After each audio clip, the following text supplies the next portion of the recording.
हर homemaker के काम तकरीबन सेम ही होते हैं। अगर कुछ टिप्स को अपनी लाइफ में अपना लिया जाए तो ये काम आसान भी हो जाते हैं, घर भी नीट एंड क्लीन लगता है। अस्सलाम वालेकुम, वेलकम टू माय चैनल।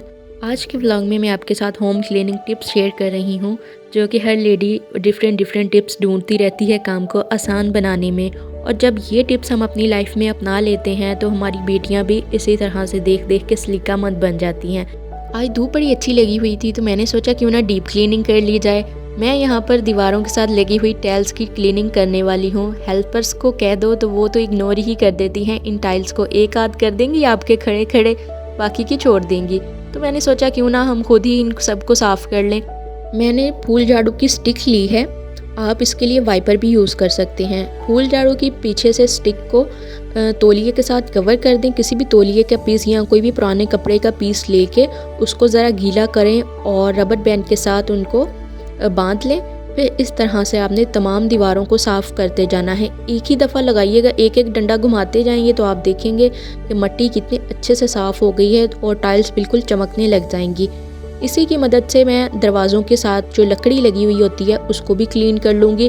हल्के फुल्के जाले से, छोटे छोटे जाले लगे हुए होते हैं तो ये बहुत आसानी से साफ़ हो जाते हैं। इन जगहों पे जो जाले उतारने वाला ब्रश होता है वो नहीं कर पाता अच्छे से। इसी गीले तौलिए के साथ जहाँ जहाँ मुझे मिट्टी नज़र आ रही थी मैंने वो साफ़ कर ली टाइल्स के ऊपर से। दूसरी टिप की तरफ चलते हैं। यहाँ पर जी सर्दियों में सॉक्स पहनने की वजह से उंगलियाँ स्वेल हो जाती हैं और उनके ऊपर ख़ारिश होना शुरू हो जाती है। तो ये तकरीबन हर लेडी का इशू है, इसको दूर करते हैं। यहाँ पर विक्स ली है मैंने। विक्स बाम जो होती है वो हर घर में मौजूद होती है। बस आपने सॉक्स पहनने से पहले इसको अपनी उंगलियों के ऊपर लगा लेना है, एड़ियों के ऊपर, उंगलियों के ऊपर लगा लेना है। एक तो आपकी उंगलियां स्वेल नहीं होंगी, दूसरा आपके नेल्स के किसी के नेल्स के ऊपर फंगस वगैरह भी हो जाती है। नेल्स के अंदर नेल्स ख़राब हो रहे होते हैं तो ये उसके लिए भी बड़ी ही इफ़ेक्टिव रहेगी। वार्म से सॉक्स पहन लीजिए और पूरा दिन इसे पहने रखिए। रात को सॉक्स उतार दीजिए तो आप देखेंगे आपकी जो उंगलियों की स्वेलिंग है ना वो दूर हो जाएगी। तीसरी जो टिप है ना वो हमारे पास है जी शूज़।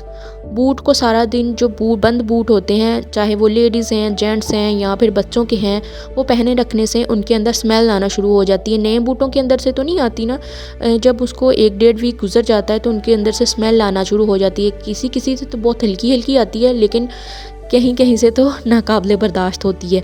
यहाँ पे मैंने मीठा सोडा लिया है। मीठा सोडे को बूटों के अंदर डालना है। एक एक चम्मच आप डाल दीजिए और ओवरनाइट इसको छोड़ दीजिए।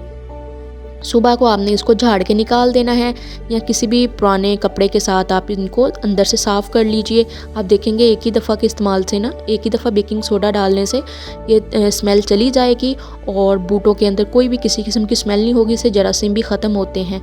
और आप वीकली जब भी धूप निकले, अगर बूट्स घर में पड़े हुए हैं या संडे का दिन है तो आप इन बूट्स को धूप भी लगवाएं।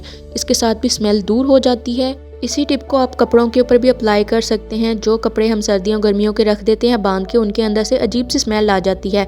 उनके ऊपर हल्का सा बेकिंग सोडा छिड़का के आप उनको थोड़ी देर के लिए खोल दें या ओवरनाइट छोड़ देना तो उनकी भी स्मेल चली जाती है।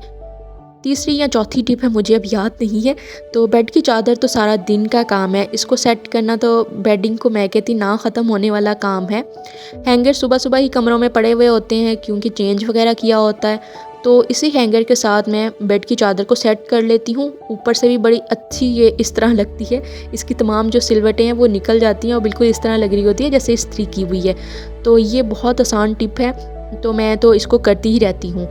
ये वाली जो टिप है ना, ये बेडिंग जो रज़ाइयाँ होती हैं, किसी घर में तो कॉटन की होती हैं, किसी घर में वेलवेट की होती हैं। वेलवेट की जो रज़ाइयाँ हैं ना, उनके बुरों के अंदर कोई ना कोई कचरा फंस जाता है क्योंकि सर्दियाँ हैं, सारा दिन बच्चे बैठे भी रहें बिस्तरों में तो कोई ना कोई चीज़ खाते रहते हैं। कोई लवाजमात ऊपर बैठ के खा लिए तो उनके छोटे छोटे बुरादे इन रज़ाइयों के अंदर फंस जाते हैं। तो ये इस तरह से मैली कुचैली सी लगना शुरू हो जाती हैं। आप रोज़ाना इनको तय लगाने से पहले कपड़े से झाड़ दिया करें तो ये बिल्कुल साफ़ सुथरी लगेंगी। ये थी मेरी जी आज की तमाम टिप्स, और आप लोगों को कैसी लगी हैं लाजमी कमेंट्स में बताइएगा। इन रज़ाइयों और गद्दों को जब भी धूप निकले आप इनको धूप भी लगवाया करें क्योंकि पूरा दिन इसको हम इस्तेमाल कर रहे होते हैं। इनके जरासीमों को मारने के लिए धूप लगवाना बेहद ज़रूरी है। अगर रज़ाइयों के कवर्स में से स्मेल आती है, आप कोई भी फैब्रिक कंडीशनर लेकर उसको पानी में घोलें, कपड़े की मदद से रज़ाइयों के दोनों साइड्स को साफ़ कर लीजिए और इसको धूप लगवाएं। तो लाइक का बटन आप लोगों के हाथ के पास ही है, इसको प्रेस करके वीडियो का एंड करते हैं। अल्लाह हाफिज़।